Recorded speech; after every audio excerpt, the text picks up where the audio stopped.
Hello guys, मी युगिता तुम्हा सर्वांचं Yogita's study सेंटरमध्ये स्वागत करीत आहे. आता आपण सोडवणार आहोत problem set number 3. First question आहे आपला, choose the correct alternative. Two circles of radii 5.5 cm and 3.3 cm respectively touch each other. What is the distance between their centers? काय सांगितलेलं आहे? एक जो सर्कल आहे तो 5.5 सेंटीमीटरचा आहे, म्हणजे त्याचा रेडियस, आणि एकाचा आहे 3.3 सेंटीमीटर, आणि ते एकमेकांना टच करतात. कसे करतायत टच? इंटरनली की एक्सटर्नली? ते तर काही दिलेलं नाही आहे, म्हणजे दोन्ही ऑप्शन्स येतील. एकतर 8.8 येईल त्यांच्यामधला सेंटरमधला डिस्टन्स, किंवा 2.2 येऊ शकेल. म्हणजे आपला जो करेक्ट अल्टरनेटिव्ह तो आहे डी, 8.8 और 2.2 सेंटीमीटर. सेकंड क्वेश्चन आहे, two circles intersect each other such that each circle passes through the centre of the other. If the distance between their centres is 12, what is the radius of each circle? काय काय दिलेली आहे आपल्याला information? To circles आहेत ते एकमेकांना intersect करता आहेत, आणि त्यांच्यामधला जो डिस्टन्स आहे, टू सर्कल्स एकमेकांना इंटरसेक्ट करता आहेत, आणि काय सांगितलं आहे? Each circle passes through the centres of the other. ते एकमेकांना पासेस करता आहेत, आणि त्याच्यामधला डिस्टन्स 12 आहे. म्हणजे आपला सर्कल्स कसे दिसता आहेत? तर बाबा, समजा हा सेंटर आहे आणि हा सर्कल आहे फर्स्टवाला. सेकंड जो सर्कल आहे त्याचा सेंटर हा आहे, आणि तो पास होताना दुसऱ्याच्या सेंटरमधून पास होते, म्हणजे त्यांच्यामधला डिस्टन्स हा 12 आहे. आता ऑफकोर्सली तो एकमेकांचा काय येणार आहे? रेडियसच येणार आहे, आणि त्याने आपला रेडियसच शोधायला सांगितलेलं आहे. म्हणजे आपला आन्सर काय येणार आहे? तर आपला आन्सर येणार आहे बी, 12 सेंटीमीटर. थर्ड क्वेश्चन आहे आपला, a circle touches all sides of a parallelogram, so the parallelogram must be a. काय सांगितलेलं आहे? एक पॅरेललोग्राम आहे, तसे सर्कल टचेस करत आहे त्याच्या ऑल साईड्सला. मग तो काय असू शकेल? तर तो रोम्बस असू शकेल. आपल्याला रोम्बस कसा दिसतो?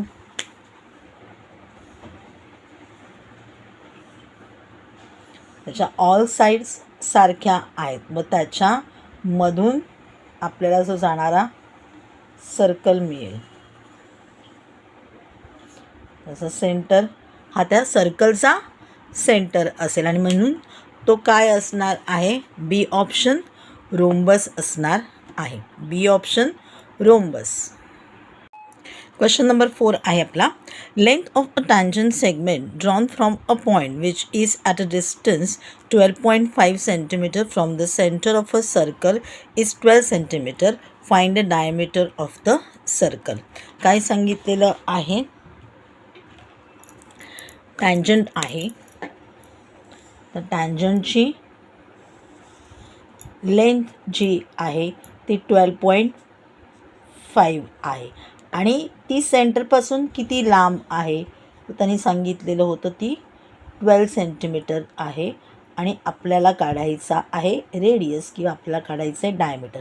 तेव्हा डायमीटर काढायला सांगितलं आहे, आपण रेडियस पहिला काढू शकतो. बरोबर आहे. हे जे आहे हे 90 डिग्री आहे, म्हणजे 12.5 ही आपली हायपोटेनस येईल. 12चा स्क्वेअर प्लस आपला रेडियसचा स्क्वेअर. 12.5 त्याचा जो हे येईल तो येईल 156.25 इक्वल टू 144. मग 156.25 मधून 144 मायनस झाले, तर आपलं आन्सर 6मधून 4 गेले 2, 5मधून 4 गेले 1, आणि 0.25 ॲज इट इज. 12.25 हा 3.5चा स्क्वेअर आहे, म्हणजे आपला रेडियस आला 3.5. म्हणजे आपली डायमीटर किती येणार आहे? डायमीटर आपली येणार आहे 7 सेंटीमीटर.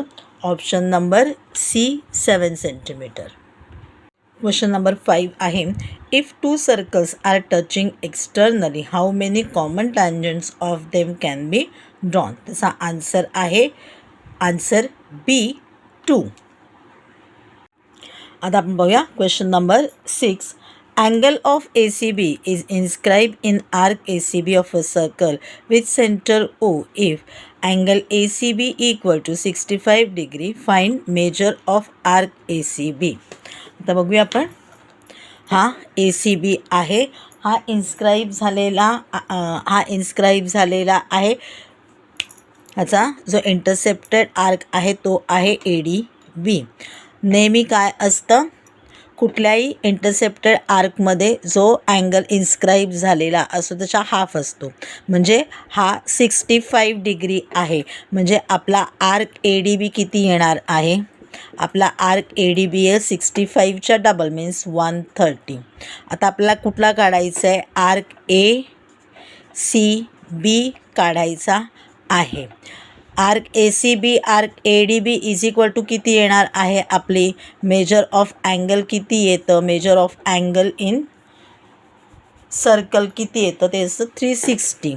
म्हणजे जर का आपण 130 याच्यामधून मायनस केली तर किती राहतील आपल्याकडे, तर आपल्याकडे राहतील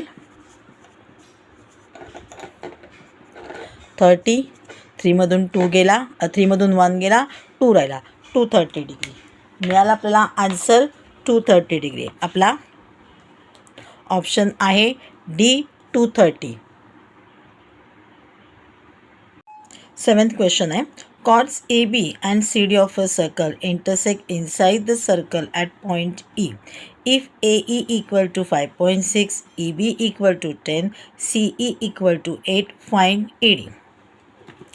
इथे आपल्याला लावायचं आहे theorem of internal division of chords.